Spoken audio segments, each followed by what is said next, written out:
let's just collectively raise the standard. Let's do videos. Let's go above and beyond. Like some of the incredible listing videos that you've been doing where you're in the property, actually talking about it and actually selling the listing. I think doing stuff like that is very important. A lot of times we see listings go live, and it's honestly a pet peeve of mine when there's beautiful listings and there's just a standard stock video pretty well of like the stock music, and just the camera going around and nothing being said about the house. Or cell phone pictures. The cell phone pictures, stuff like that. And it's just like, there's so much opportunity for us to showcase, people's investments and showcase what we do as agents. Yeah. Yep. The coffee's kicking in. It is. You're talking a mile a minute.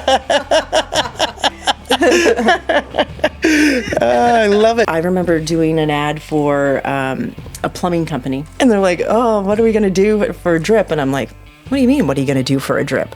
And they said, "Well, how are we going to get that noise?" And I said, "We're going to get it like this." And they're like, "Oh, that's great." So great. What was that? That was incredible. I don't know. I just learned how to do it when I was a kid. That is so sharp. I'm so glad we got that. And that's cool. So there was the drip, you had to come up with, go ahead, try it.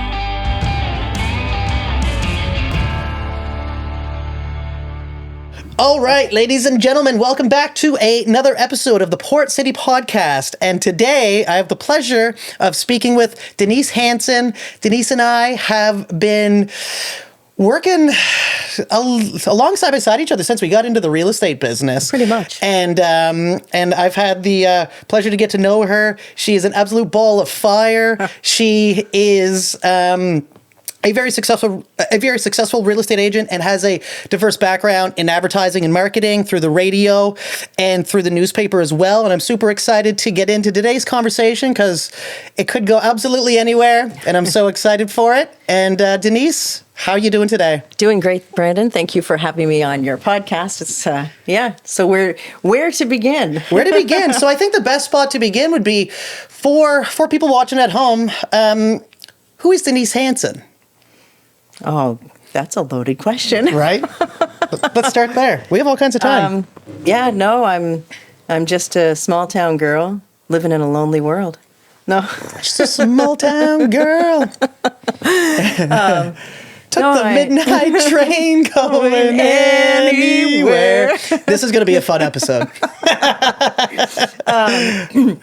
Yeah, so I grew up in Quispam. I still live in Quispam. I am from a small town. I know the area well. Who am I? I'm a mother of 3. I'm a wife, I'm a daughter, friend, and I'm a friendly real estate agent. She is. She's friendly and feisty when she needs to be. Trust me. Which is it's an amazing asset of yours. So what got you into real estate, Denise?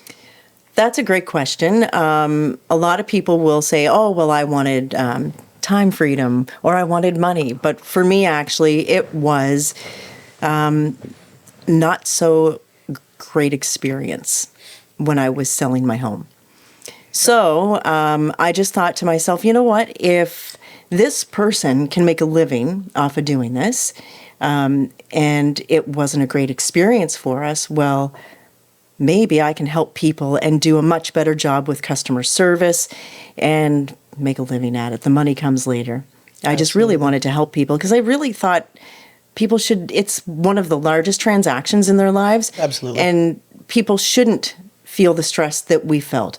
Not to say that, since I've become an agent that I haven't had clients who felt stress, but I'm there to carry most of it. You're trying to alleviate as much of that as possible and try to wear it on yourself. And right. And that's I think what we should do as agents. You want to, people aren't hiring us for us to put all of the pressure on them.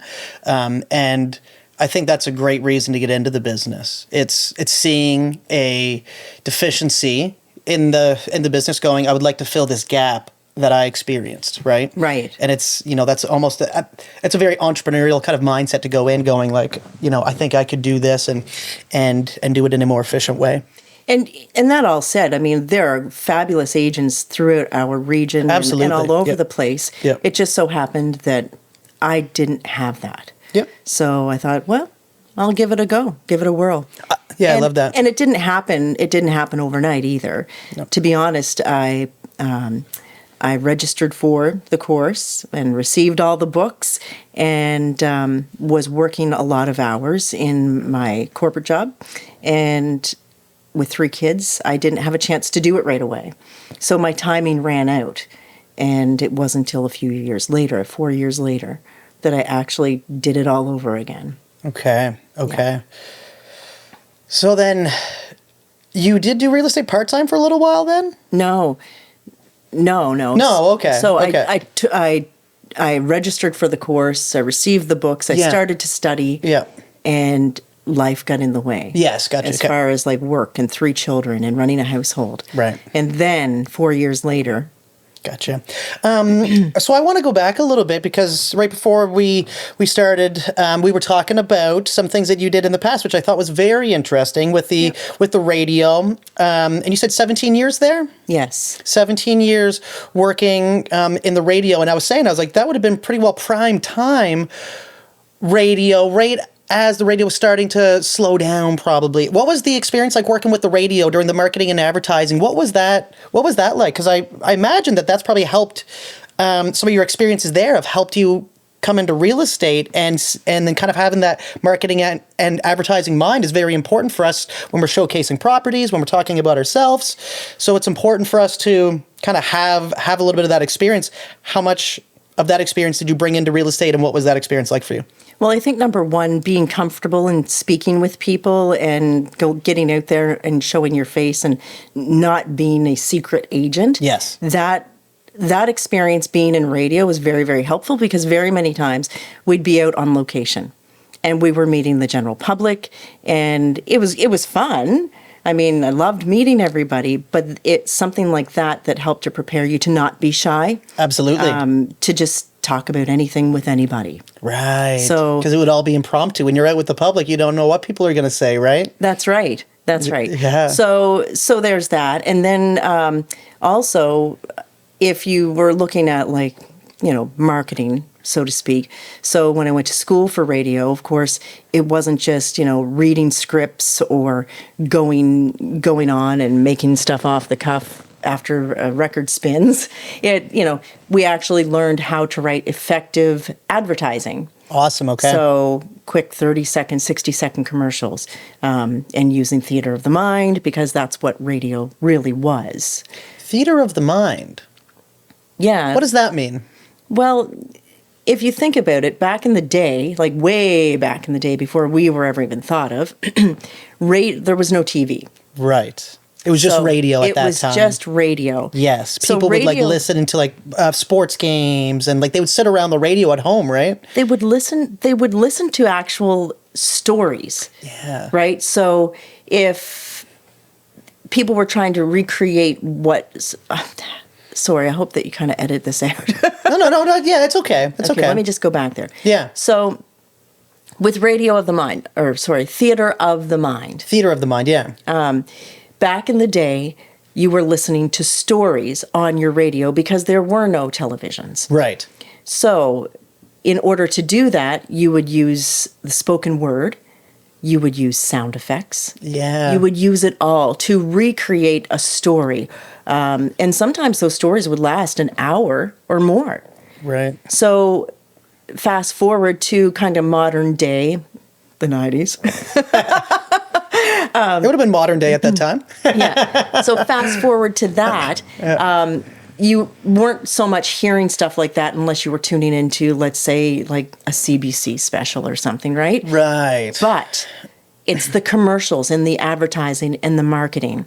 So I remember writing an ad for here's a plug for them, Greenlee shoes. Okay, there we go. Greenlee shoe. Yeah. Greenlee shoe, man. Yeah. So back then, like, we were tasked with writing some ads for Greenlee shoe. Yes. Okay. And we had to come up with different neat ideas because the owner really liked something different instead of somebody saying, hey, we got a sale coming up, or Right. And you can definitely tell because they've managed. I still remember that, the Greenlee shoe ad. So the owner definitely does like something different because it sticks. Right. So, even like when we were learning about radio, we were doing our own sound effects instead of reaching into the sound library, which we had access to. But, I remember doing an ad for a plumbing company. Okay. And and they're like, oh, what are we going to do for a drip? And I'm like, what do you mean, what are you going to do for a drip? And they said, well, how are we going to get that noise? And I said, we're going to get it like this. And they're like, oh, that's great. So Great. What was that? That was incredible. I don't know. I just learned how to do it when I was a kid. That is so sharp. I'm so glad we got that. And, That's cool. So there was the drip, you had to come up with, go ahead, try it.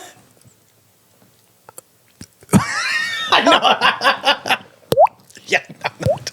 Okay. Anyway. That's impressive. So- That's cool. So, yeah, so when you were listening to ads, it told more of a story. It wasn't just, it's not just, come down for the grand sale, blah, blah, blah, blah, blah, right? Right. So- Right. No, absolutely. So- Storytelling, I think, is something that it's like almost in our DNA as humans. Like Yes. as far back as you go to cavemen, drawing on caves, right? That was a story they were telling back then. That would have been the radio, was like the drawing on the caves, That's right, yeah. So like that's where it all started, right? And like kind of looking at the scribbles of like somebody killing a bison or buffalo or whatever, and everybody's like, that was the great so-and-so, and like maybe it was someone's grandfather that got the buffalo or whatever, or maybe the saber-toothed tiger, and they were like looking at the stone and they were very impressed by that. And that's how they would tell stories, however they did it back then. But then now, exactly, radio, and then now we have a whole different mediums, gosh, yes. podcasting, video. That's right. Geez, I mean, soon it'll be a hologram right in your own home. Yeah, no, for sure. So back then, so yes, there was some marketing that I was able to take from radio and bring it into real estate for Right, sure. right. Because there are sometimes, like you voice your own walkthrough. Right. Instead of being in the video, maybe you're looking at video of the house and you're describing the house. And you're describing what a family can do in the house, right? Absolutely. So it's that sort of thing. Nice. Yeah. No, absolutely. And having that type of knowledge and experience, I think, is super important when it comes to being a real estate agent. Something I talk about often is how many different hats we wear. Yes. Because we need to be good at marketing, we need to be good at the negotiation, need to be good at the lead gen, or at least starting off, you need to be good at most of those things until you're able to hire some people to help you with the things that maybe you're not so great at. So over the last few years, Denise, you've always done well. What do you think is your key to your success so far in real estate? What are some things that you pride yourself for that you think you're doing very well at that's helped to have your success that you have right now? I think part of it, like right from the very beginning, as soon as I was all set up and understood the systems that we all use, I went out door knocking. Okay. Because I thought, well, here we go, right? So Yeah. I dove right in, started with door knocking. And the first day I went out door knocking, I landed my first listing. There you go. And- Nice. Yep. Okay. And actually from that day of door knocking, I did get another listing later, like a month later. Yeah. So that's... I don't even remember your question, but No. Well, I guess it was just like how have you been? Because you're successful. Yeah. How have you been getting most of your success? I guess Yeah. I'm curious to know from your perspective what you think has been working very well. So that is one way, and I still do door knocking. Yeah, you do. Yeah, because Yep. you and I talk about that every once in a while. You do Yep. a lot of door knocking, mailers, and even if you knock on a door and someone's not there, you'll leave something for them. That's right. Yeah. But really, to be honest, I don't get a lot from my sphere. And we've talked about this Yes. before, which is very interesting. Yeah. I don't get a lot from my sphere, and that's okay. Yep. Because my sphere, they know other realtors, or maybe they look at me as Denise who worked at the newspaper or Denise who worked in radio. They don't look at me as Denise the realtor, although Right. that's coming. Absolutely. Right? I think it just takes some time, and that's fine. But really, I think that I would say 95% of my business is people that I don't know initially, and it's treating them right. Yes, 100%. It's treating them right. It's being very honest with them, and being very transparent. Communication is key. Absolutely. So staying in touch with people the way they want to be contacted. Yeah. That's huge because, I might have Susie over here who likes me to call her once a week. Right. And I might have Tom who just wants a text message whenever something happens. Right. Those are some of my favorites. Yeah. They're some of my favorites. Yeah.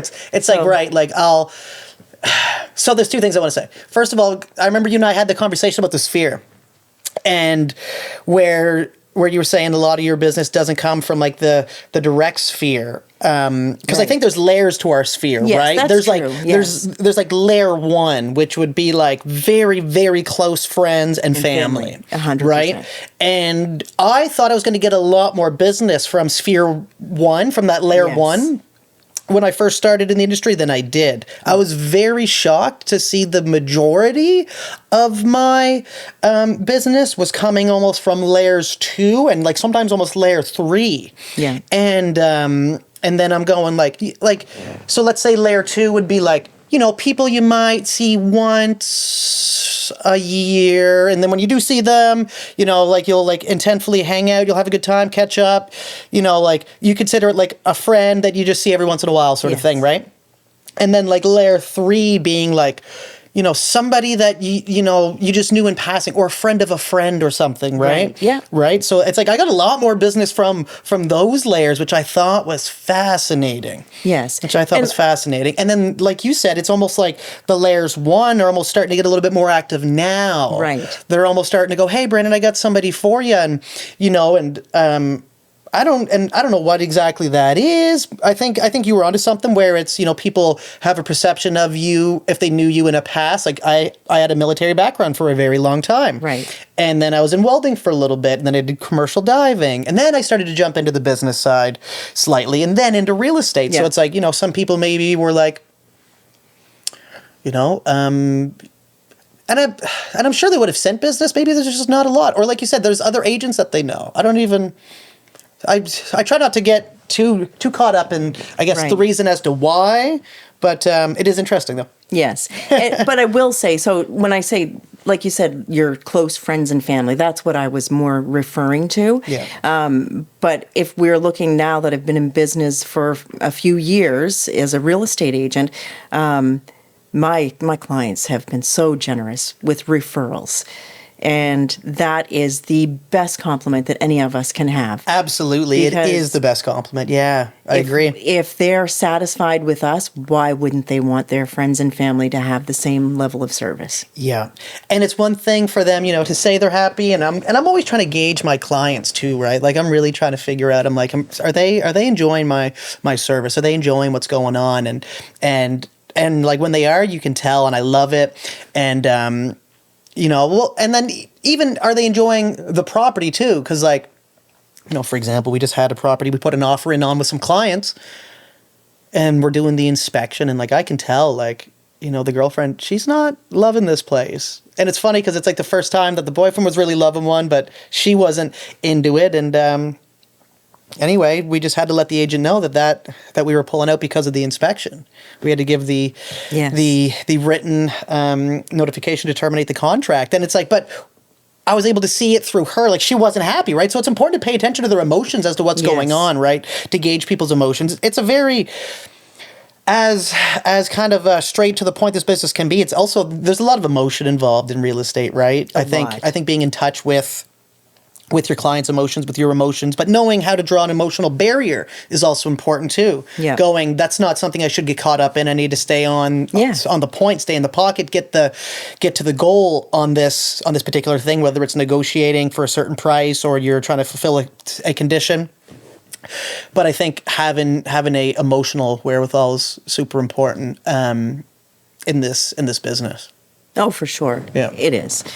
It is. But I think, too, it's also, somebody can be over the moon, ecstatic about a house that they're walking into, and they're getting that excitement and the love for a house because of staging. Yes, yep. But it's our job to show, not tell them what to decide, right, but to show what may be a fault of the home. Absolutely, right. And that's something, and I love that you said that. That's something that I try to do when I'm showing a home is I like to point things out, especially after going through so many inspections and having so much experience that we have. You start to learn little things like, keeping your eye out for like high-tech plumbing, right? Like I'm always kind of looking, like if I see that orange plumbing, I'm going, red flags, let the clients know like right away, right?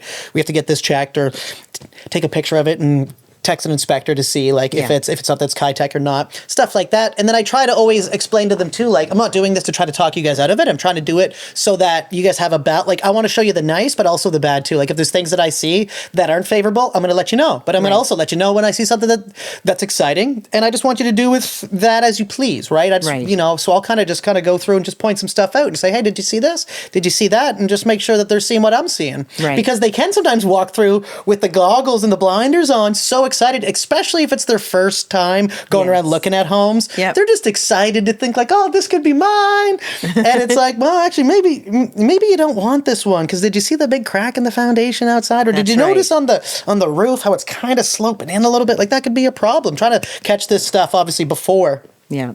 And exactly, right? Kind of being like a third set of eyes for our clients. Yep. Right. I think that it's really important. And I think people really appreciate that. They do. They definitely do. And I tell them, my job is to show you the good, the bad, and the ugly. Yes. Yeah. Because maybe the bad and the ugly, maybe it's something that we can overcome. Mm-hmm. Because maybe it's not such a big deal, but you need to be aware. You need to be aware, absolutely. Because the last thing you want is somebody moving in and then all these issues arise that may have been avoidable, right? May have been avoidable if it was negotiated prior to find a solution, or if maybe you just looked at other properties too, right? Yep. Sometimes actually clients really love when we talk them out of buying a house. Yeah. They love it because they're going, wow, this person's not interested in the sale. And then I think that's when they really realize, like, oh, they're not just doing it for the commission. Like, because if they were doing it for the commission, they would have just gone along with this whole thing. But instead, they talked me out of it because they're looking out for my best interest, too. Yeah. And I think that's a very good kind of indicator. And on the flip side, I know that real estate's our business, but I mean, I have a client, beautiful family. Anyway, they had called and they're like, our family has grown. They had one child when I met them. Now they have 3. Okay, yeah. And, our family's grown. So what do you say? What would our house be worth if we were to sell it today? And what would we need to get into a larger home? And I just had a really honest conversation. And I said, do you have enough bedrooms in your house to house everybody? Well, yes. Okay, so you have enough space for the children to play in your yard, inside? Well, yes. Don't do it. Right. Don't do it. Why get into a heavier debt load just because you want more space? They have enough bathrooms, they have enough bedrooms, so why do it? Yeah, yeah. And I'll tell you, I mean, I don't want to deter somebody from moving if that's their dream. Right. But also, we have to keep people's, this family likes to travel. So you just have to go, okay, well, what's more important? Your quality of life on activities that you're doing with your family or where you're living? Yeah. Right? And I will say that client referred me to others because she was so appreciative. Yep. Yeah. It's like coming at it from an advisor mentality. Yeah. Right? It's almost, and that's something I've been realizing, I'd say maybe over the last 2 to 3 years is like, as real estate agents, I almost feel more like an advisor, a consultant in a way, right? We are consultants. Right. So it's like a consultant, like, Yeah. because, you know, what somebody wants might not be what I want, right? Like, one of the worst questions that I don't like is when a client asks me, would you buy this house? And then I'm going, well, like, you know, maybe I wouldn't want to live in this area, right? Like, that's just like, Yeah. you know, maybe this area is not for me. And like, normally I'm pretty honest. I'm like, you know, like, it's like, no, because of this. But in your case, I really, you know, I think that you guys might like it because of Yes. X, Y, and Z. Everybody's got kind of different needs and requirements, but it's being a consultant for them. And it's just advising them, because we can't make anybody's mind up for them. All we can do is help them make the best decision possible. And that's a big kind of mind shift I think I've had in the last 2 to 3 years, is just, you know, it's not about trying to close the deal as fast as possible. Right. It's not about trying to rush somebody through the process, unless that's what they're looking for, right? Unless somebody's Yeah. on a very tight timeline. It's about just being of service, finding a way to help them. How can I make sure that they're getting as much information and making an educated decision, and that they understand why I'm suggesting what I'm suggesting too? Well, and that's so important. You know, I think that we have to come from a place of service. 100%. That's what we're here for. Yeah. We're not coming from a place to pad our wallet. Yeah. You know, and I there are, you know, there are agents out there that are transactional, and I have always been a relational agent. And the relational agent is somebody who takes that extra time, the person that always is staying in touch with their clients. Because I want to know, you know, after they move in, sure, we get together after they move in and we, you know, have a nice celebratory visit or whatever it is. But I want to know 3 months, 6 months, 1 year down the road, are you still happy? Right. Is this exactly what you thought it would be? Yep. And I just think it's important. It's relationships are what matter in this business. Absolutely. Absolutely. And it's funny because I know a lot of us talk about this, and it's a reoccurring conversation that we've had so far, I think, with every agent that's been on, is that we do this from a place of service. And I think that's why I'm so happy to be surrounded by the agents that we are surrounded with in our Yes. group, is because we're around a lot of similar and like-minded agents that are coming from the same spot. It's not all just about the numbers and about the sales and, you know, who can close the most amount of deals. Sure, if that's somebody's measure stick for success, then they're allowed to measure themselves by that. But I think a lot of us are in it for the service, knowing that the success and the numbers will come later when you come from a place of service. It's like building it from, it's like reverse engineering it, right? So me and Mike were talking about this on the podcast last, about how when you focus on helping people, then the money comes, right? Then that's when you really start to open it up, when you have that mind, that like mental shift. So you've had your experiences with a few different brokerages now. Yes. Yep. And currently at eXp. Yes. How have you found eXp so far? And what are some things you'd like? What are some things, you know, how do you find eXp? For anybody maybe at home watching right now, maybe some real estate agents watching this, we can get a good clip. How do you find eXp? What's been your experience so far with this brokerage? I would say that my experience so far has been really, really good. It's exceeded my expectations. I will be 100% honest. I was speaking with Evan, our colleague, and you about eXp. I wasn't 100% sure because I was, to be honest, very happy where I was. You were crushing it. Yeah, you had you had a lot of good things going on.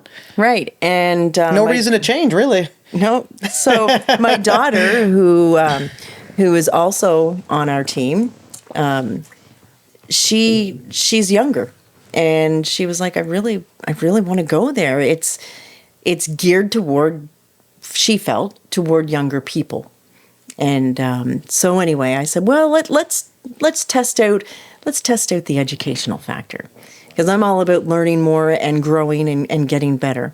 So we did. We purchased a course through the Wolfpack, through Mike Sherrard, and we attended it for, I think it was 2 or 3 days virtually.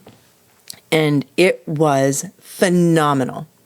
That was my deciding factor, let alone, the fact that we can capping it, like that just is a game changer. It's so advantageous for us. The fact that we can, be part of the company through our stocks. Absolutely. The rev share. That's great. I mean, I was in an organization where there was a sharing portion, but it's endless here. Yeah. So it has exceeded my expectations as far as everything, like the collaboration. You can collaborate with colleagues at other brokerages, but nobody's really given it all up. Right. Not like what is done here. Right. So you can have somebody who's been in the business 8 years and say to somebody who's just starting out, don't do this because I did all that. This just doesn't work. And we'll guide an agent to the best path to success. Yeah. And I really like that. I really love that we share. I love everything about it. And I know, coming from a brick and mortar company, one of my colleagues had said to me, "Oh, you're not going to like it there. You'll be back. You'll be back. You need people, Denise. You need people." Because I was one of those people that was wasting time. I was wasting time talking. And I just find if I need that people moment, phone call away, a coffee away. I don't need to be constantly interrupting my day for conversation. Absolutely. And I think that goes to a good point on, unfortunately, most of the agents that are spending a lot of time in the office aren't doing that much business, because the agents that are doing the most business, they're on the roads. Their office is at somebody's house. Their office is in their vehicle. It's at home. Like they're out and about. And when you're sitting around the office and you're not out meeting people or out doing business, then that's probably not the best place to hang out to learn stuff, right? Yeah. And that's, a big thing that eXp has realized. And then also, like you said too, being very forward thinking, where Maddie's seen that they're very kind of tech savvy. Yes. And ahead of the curve, like by having the eXp cloud world and the cloud support in 2009. That's something that actually blows me away the more I think about it, is like they were doing a virtual world in 2009 before anybody even thought of things going virtual. Right. So it's being very, very ahead of the curve, knowing that social media and like video is important, really, really promoting that. And the collaboration, that's probably, I think, the biggest thing for me. And honestly, I think it's the culture of the Wolfpack that ran as well. It's the culture that Mike Sherrard created, that Connor created as well.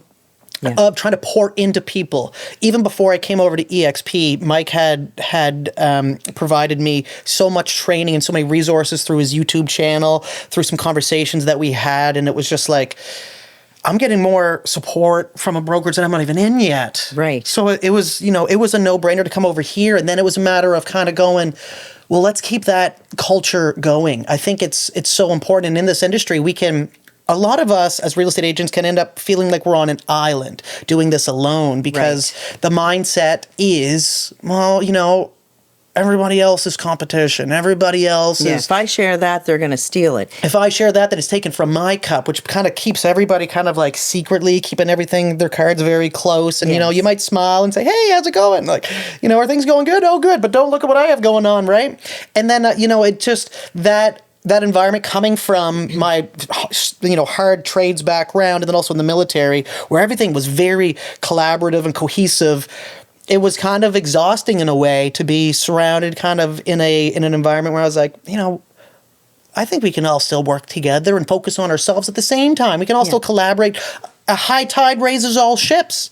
Let's just collectively raise the standard.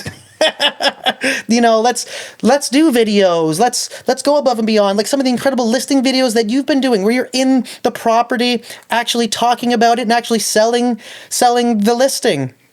I think doing stuff like that is very important. A lot of times we see listings go live, and it's honestly a pet peeve of mine when there's beautiful listings and there's just a standard stock video pretty well of like the stock music, doo-doo-doo, and just the camera going around and nothing being said about the house. Or cell phone pictures. The cell phone pictures, stuff like that. And it's just like, there's so much opportunity for us to showcase, people's investments and showcase what we do as agents.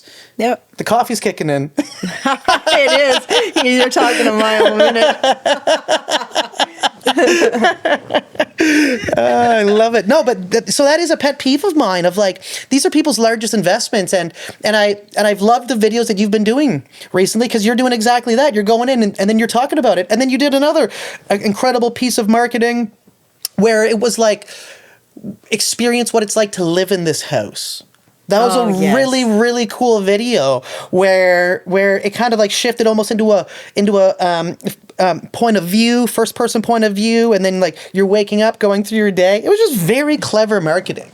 I really like that stuff. Well, thank you. And you've got some great videos out there too. I mean, really, I think that video raises the bar for the property. Yep. Do we have to be in it all the time?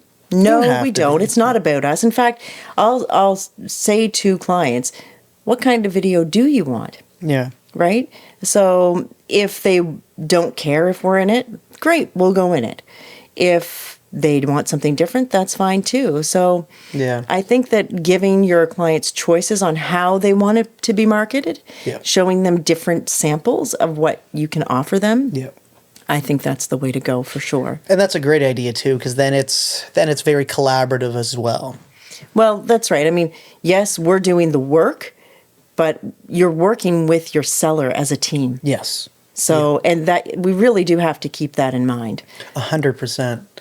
And doing the video, even being in it takes a little bit extra. Because it's finding the right things to say, and it's not. I mean, I would consider it a type of skill to be in a video and be able to talk about a property, and I think kind of like showcasing who we are, and then showcasing the property, and then also finding clever ways like you do to market. I think all that stuff's super important, and that's what I really like about our group too, is that we all kind of like push the boundary in certain ways. Like I seen that video that you did. I was like, that is so clever. So it's like I just really like the creativity, the imagination that a lot of us have, and kind of how we all help each other kind of like do stuff like that. Yeah, I think really, if anybody is thinking about a brokerage to join, they should really give some serious consideration to eXp and the Wolfpack, because it's true. Like the Wolfpack is quite a standard. Like they're big shoes to fill. We met some people just last week at our regional conference, and they came up to us and said, we wished that we had joined the Wolfpack. Yeah. Because they're watching what the Wolfpack is doing and offering the agents who are joining. And that's another thing too, like, is eXp as a cloud-based brokerage a good brokerage for a new agent? 1,000%. More so than maybe even your brick and mortar. Yeah. Yes, you can ask people for advice in your office at a brick and mortar, but you can get that and so much more with us in the Wolfpack for sure. And I just wanted to say, I'm sorry, No, it's all good. So I remember when I was leaving my former brokerage, I had heard from the brokers, oh, well, how come we're always the last to know when somebody's leaving? So I thought, you know what? I respect this person. I'm going to be very upfront and honest. So I let them know, hey, I'm looking at eXp. I'll let you know if I'm going to leave. So when my decision was made, I let my broker know, and the owner also. And, oh, well, what can we do to keep you? Well, thank you, but I've made up my mind. And the way I put it is, my husband, by trade, is a mechanic. He fixes cars. He's a professional car fixer. He can also build a deck.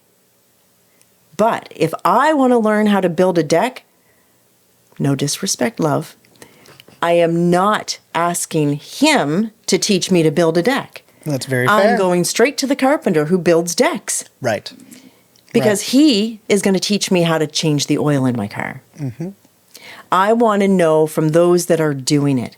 And in the Wolfpack, we have people who are doing real estate at a high level and so very willing to share. Absolutely. And that's why I wanted to join.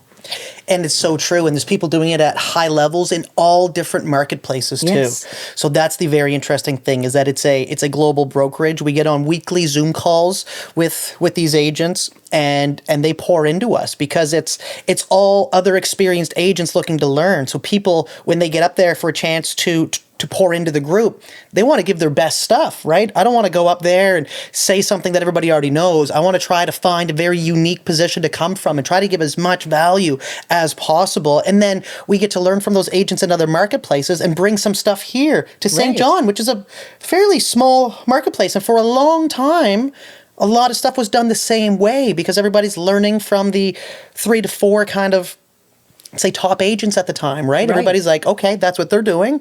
I need to copy that model of success. But now the things have become so open with YouTube and people able to connect through Zoom calls over the last 5 years, how things have been done. It's really changed. It's changed the game and changed how we're able to learn. So then it's like, exactly like you said, why not learn from some people doing it at extremely high levels?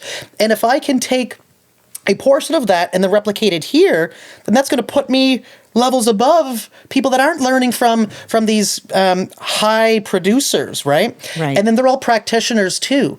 It's super motivating, and a lot of times it's inspiring to find ways. Like something that really surprised me was hearing that there's people that are doing so much business just based off of like a Facebook community page. So they'll make a page on their community. Yep. And then they're pouring into that, right? And then people end up joining. So it could be like dog walkers in Quispam or something like that, right? And then like maybe have events or stuff. And then every once in a while, somebody's looking for a real estate agent. And then like if you're the owner of the page, you can plug that yourself. And it just kind of creates this community around. And I think like community is so important too now, right? Especially as so many things are going digital and virtual. Everybody feels like there's a lot of social connection, but actually creating that social connection, I think, could be very beneficial too. But yeah, I think that people actually, while we're all on social media and we can all connect and be communities on social media, people are actually craving that in-person community. So 100%. If it could be created online and in person, like there's some great realtors that are doing that locally here, and kudos to them. I think that's pretty darn awesome. Yeah. Yeah, and we do quite a bit in person too. Like we had a great event there this summer where we got out on the boats in down there in, what was that, Dieppe? Shediac. It was in Shediac, yeah. Shediac. Down in Shediac. And I mean, that was so cool. And just some of the stuff that we do, like even us going to Halifax there last weekend for the regional rally. Right. That was a lot of fun. And something I wanted to say about a point you just made was you were talking about eXp being great for new agents, which it is. And you have some live examples of that. You have agents that you sponsor. Yes. That came right into eXp. They've never sold real estate before. Right. And with a matter of 6 months, they are getting listings, they're closing deals, they're operating at a very high level. And it's from them plugging in to the resources and being surrounded by the experienced agents that we have in our group too. Like if we think of the collective experience that we have, it would actually be an interesting experiment to add up the years of experience that we all have. Yes. Because there would be quite a bit. Most agents in our group locally here, they're all capping agents, right? Like, yeah, and I mean, one of our newer ones, I mean, I think closed a deal within 2 months of being licensed. Yeah. And already has a listing, and has really, really plugged in. Really plugged in, to everything that eXp and the Wolfpack has to offer. And it's so awesome to see her do that because she will be a rock star. She absolutely. And I seen it on a call that she got on. She got on a Tuesday call. And they were talking about social media. And if you haven't made a post in a while, reintroduce yourself. Just say why you got into the business, why you're passionate about it, because people connect with that. Yep. The next morning, because those calls are in the evening, so the next morning, she took action on that. And I seen it on Facebook. And it was just like, it's so cool to see people learn, but then take action on what they learn. And that's the larger and the more important part of that equation, right? It's taking the action on what you learn. Because some people can be just almost addicted to learning, but it's professional students, exactly, right? And then, they'll sit there and they'll read every book and they can tell you everything, but it's the action. And we've talked about this before, right? Like we know some people that know everything. They have it all up here. They know exactly what they need to do, but for some reason the action isn't there. And it's like, that's such an important part of the equation. It is. It's such an important part of the equation. Yeah. For any new agents, how about this? Let's do a little thing for new agents. What would be some tips that you would give new agents, Denise, about getting into real estate and what they should do? I think if you're a new agent and you're getting into real estate, number one, once you get your license, the very first thing you have to do is you have to let everybody you know that you are in real estate. You don't want people to see you in a year's time and say, oh, I didn't know you were a real estate agent. You want people to know. In fact, actually, so I was speaking with a brand new agent when we were at our regional conference. And that agent had said, it's funny because all of the people in my community have used me to translate when purchasing a home. Okay. But now I'm a real estate agent and nobody's calling me. And I said, well, did you tell them? Did you tell them you're a real estate agent? Yep. Well, I put it on social media. I said, no. You need to pick up that phone and you need to call them and you need to say, hey, remember when I helped you translate when you were buying your home? Well, now I'm a real estate agent. I enjoyed doing that for you so much that I decided that I'm going to be a real estate agent. And let them know that you can be of service, not just as a translator, but to get you through the transaction. Absolutely. And they may have a home already, but maybe their cousin doesn't. So let them know that you can do this in your native tongue and you can be their go-to guy. And he was like, oh, yeah. That's brilliant, yeah. But do not sit there and just because you made one or two posts saying, hey, I'm a real estate agent on Facebook or Instagram. Right. Pick up that phone and call those people. Or when you're out at a community event with your community, bring it up. Let them know. Right. It's so important. It's so important, and that is a great point. Letting everybody know. So then it's contacting the sphere and just calling and saying, "Hey, I just want to let you know I'm a licensed real estate agent now. Yep. If you're in the market to buy, sell, or invest, or if you know anybody, I'd be happy to help them. Super passionate about this, and I'd love to work with you." Yeah. And it's just calling and kind of having that conversation. Like, is there anything going on in your life right now that I could help with? Do you want to know the price of any homes? And then kind of going back to what you were saying about the agent who said they posted on social media. Well, saying you're a real estate agent, right, is one thing, but then it's finding the way to give the value. Right. Finding the way to be of service and then give the value. That's right. And I think the hardest part for a lot of new agents is they go, well, what value can I give? Because I'm just starting off. And it's just anything, right? Like even if it's explaining certain terms. Maddie did kind of great at that, where it was kind of Term Tuesday. Term Tuesday. She brought value. She still brings value every week. Yep. Talking about different terms. So there are things in our world that the average Jill and Joe don't know. Right. Certain language, right? It's like, what does, a firm deal? Like if somebody sees that, they might not understand what that means. Like what's a bridge loan? What's a bridge loan? Like there's all kinds out there. So yeah, you gotta bring the value. And in the case of the person I was speaking of, who was the translator, that's his value. That is his value. Absolutely. He's already brought so much value. Yeah, exactly. So use it up. I mean, Yep. I think that's key. So that's number one. But number two, don't go into real estate thinking that you're going to make a wad of cash off the hop. Because let's be real, over 50% of it doesn't come to us. Yeah. Yeah. You have to pay your broker. You have to pay your taxes. You got to pay those. You have to pay your HST. You have to pay your operating taxes. There's a lot of expenses over. Yeah, exactly. Photos, marketing, dues, insurance, all of this stuff. Don't count on even 50% of it going into your pocket. Yep. So yeah, be prepared. Have a reserve. Set aside before you get in. That's really, really key. And if you can, partner up with somebody or a team that is willing to elevate you and help you to learn. that's one thing that I find with our team. We elevate each other. And yeah, we do. I love that about us. Me too. It's very special, honestly, what we've created. And I like how some people put it in our group. They say, I feel like I'm on a team without losing extra commission.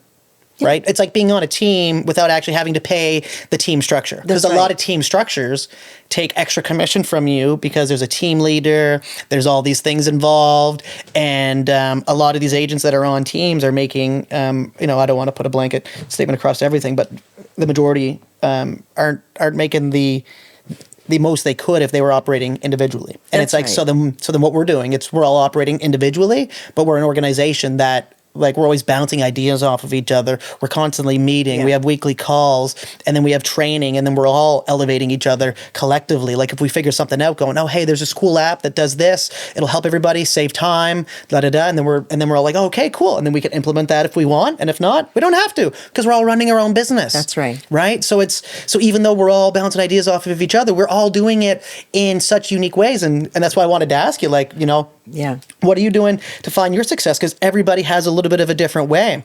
And I mean, starting off door knocking, that's a very impactful way to go about the business. You're very, I know a lot of people that have high success rates with the door knocking because you're showing up to people, right? You're saying, I'm somebody who's willing to go door to door, and I'm willing to show up on your doorstep and have a conversation here. Like, because some people just aren't willing to do that, right? So it's all a matter of kind of... And it's not always door knocking just to say, hey, I'm looking for a house, or inventory's low, or I have a client looking for a house. It's not always that. Like, I've done door knocking, inviting neighbors to my open house. Yes, exactly. That's the best way to do it. Yeah, and I've done door knocking, going around to the neighbors saying, hey, we have a firm sale on your neighbor's house down the street, and your new neighbors will be moving in on X date. So if you're interested, you can stop by and see them after they get settled in. Yes, absolutely. It's just a way to connect people, right? And I mean, and then maybe they'll remember that. And I will tell you, there is one neighborhood that I went into probably 3 years ago, and I implemented all of it. I door knocked, letting everybody know about the open house. Then I went around and let everybody know that we had new neighbors coming on a certain date. And I can tell you, 5 neighbors have used me based on that. Yeah, very impactful. Because they know that I'm going to work for them. That's just it. Yeah. Denise, what's your favorite thing about real estate? Being a real estate agent. My favorite thing about being a real estate agent is being able to help people.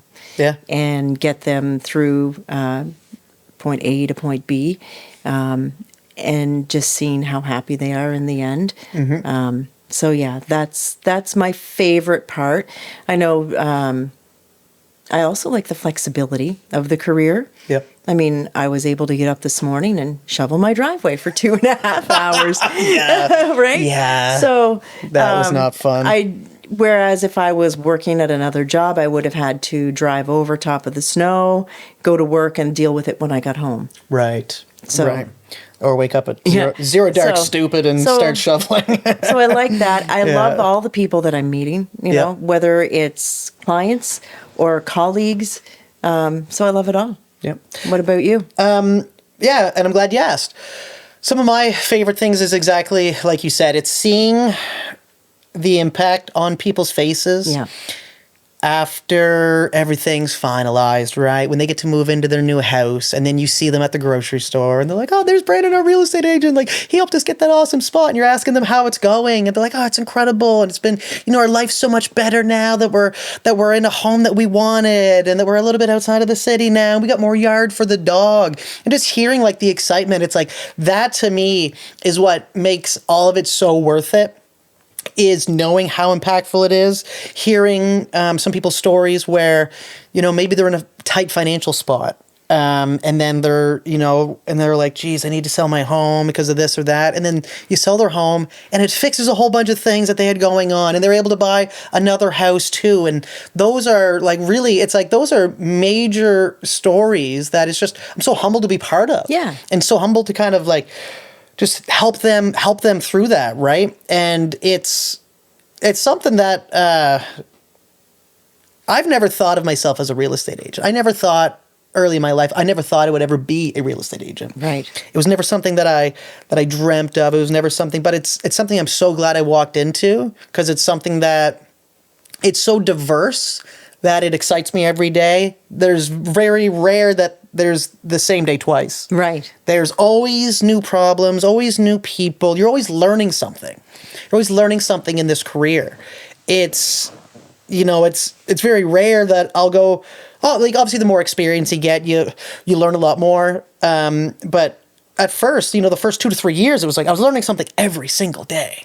And then now it's maybe like, once to 3 times a week, I'm going, oh, geez, that's a kind of a new situation that I haven't ran into now, right? Let's just talk about this learning stuff. Yeah, let's talk about it. Yeah, let's just talk about it. So there are some neat things. This week I learned something. Yeah. Because I thought I already learned it. So long and short of it, we have a limited inventory. Very. Yep. And we had, my clients had an accepted offer on their home.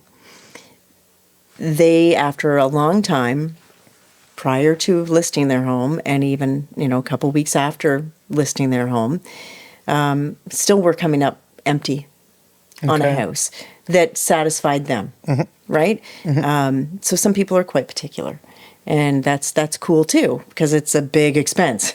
But they said, we can't do it. We can't sell. So I said, well, I have been in a situation where the sellers have backed out before conditions are met. But it has to be done before conditions are met. So I guess the long and short of it is, back when that happened to me, really things didn't change. It's still a contract when you have an agreement in place. It's still a legal contract. But back when it happened to me in 2019, the difference is that people were more understanding. Our world has changed. Huge. Yeah. People are not as forgiving, let's say. Yeah. So, really what it boiled down to is, no, the seller cannot back out of a signed agreement before conditions, unless it is specified to find a home suitable to the seller. Right? Right. Yep. So the contract did not read that. Yep. Those can be hard to deal with, those contracts, So I think I'm only sharing that because I think that that's kind of an eye-opener for any agent out there who may have heard of things like that happening in the past, because I actually had experienced it in the past, and the broker said, the sellers have every right to back out before conditions are met, but that's not how it is anymore. So that's something that I learned. Yeah. And maybe it never was that way. Maybe you never really could, but because people were more forgiving, and it wasn't a me world, people actually thought about others. Yeah. I think that's the difference. So I learned something. And, the way that it's all happening in New Brunswick, I find, is quite different. And I think from a small town in St. John and a fairly small province. Yes. Things did operate in a fairly different way. It was very, like you said, it was like people were a little bit more easygoing, I'd say, like 5 years ago, but a lot has, it seems like the tension is like twisted. It's tighter. There's more tension now. There's less understanding. Yeah. Yeah, and I don't know exactly what that is, but I feel it too, though. But I feel it too. We are learning lessons every single day. Yeah, and I love that. I love that we're learning something new every single day. Yeah, but that's a big one. That's a big one. So sellers, once you accept an offer, you cannot back out. Yeah. Without repercussions. Without the repercussions, yeah, and. there's so many different complexities in real estate. There are so many complexities, right? And I mean, the contracts are even evolving too as we go year by year, and new problems and new patterns start arising. Sometimes things get implemented in our contracts and our listing agreements. Things like social media. What are you allowed to post when it comes to a client's property when they're agreeing to list on the MLS, and then when they're signing these certain boxes, what does that mean for the advertising of their property? All of these things, right? And it's all stuff that's changing. Yeah. Like you said, and it's evolving because we need to evolve with the times. And the times are moving pretty fast right now. They're moving pretty fast with all the technology going on, all of the access that people have at their fingertips, right? Like, thinking of how much access our buyers and sellers have to realtor.ca. Like, just being able to pull up like every single listing. Sometimes they see stuff before we do, right? Because they're right on it. And I mean, they're checking every single day as much as we will, but we have other responsibilities that we do throughout our day too, and we'll set them up on our auto email, so hopefully they get these listings as soon as they come. But I find a lot of people have so much access in their fingertips, and that's something that I'm trying to do even with my website, is trying to give even more information. How can we put more knowledge into the buyers and sellers' hands? Let's start collecting data and like build charts out so that people can see the trends of the St. John real estate market. That is, And then it's like doing that literally just so that people have more access to information, so that we're not the gatekeepers anymore of this special real estate knowledge. It's like, we're going to be the professionals in the industry because we have the experience and the track record of success over the last 7 years, of 130 plus properties sold and $30 million in total volume, all this stuff, right? It's like all of that makes for a great package of experience. But I also want to collaborate, like you said, with the buyers and sellers.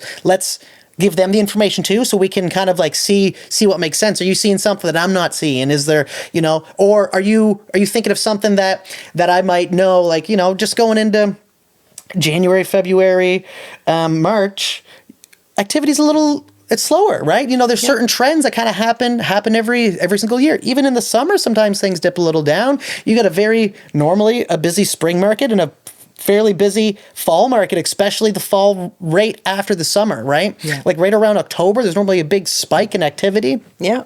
And we've been seeing that for the last 2 years. So then you can start to build patterns. And I really like that stuff. Just putting more power in people's hands.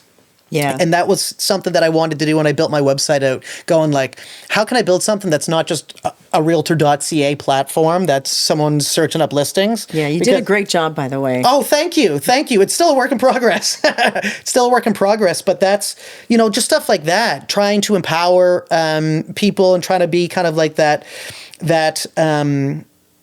I guess, kind of the person that like opens the door and says like, here's information that's been like closed for a little while. Like, let's all look at it together. Yeah. Try to provide value at the end of the day is what it is. Right. Yeah. This was a great podcast. Thank you very much for coming in. I'm looking forward to all the growth that we're going to have together, because we're just getting started here. We are just getting started.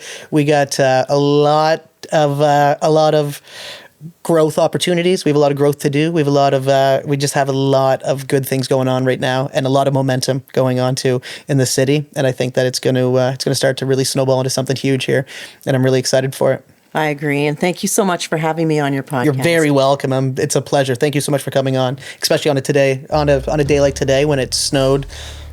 I don't even know how much it snowed yesterday, but that was it's just the first snowfall of the year. It's never one that you want to wake up and go out and shovel. But yeah, we were both out shoveling this morning and still made it to the podcast. So that's all that matters.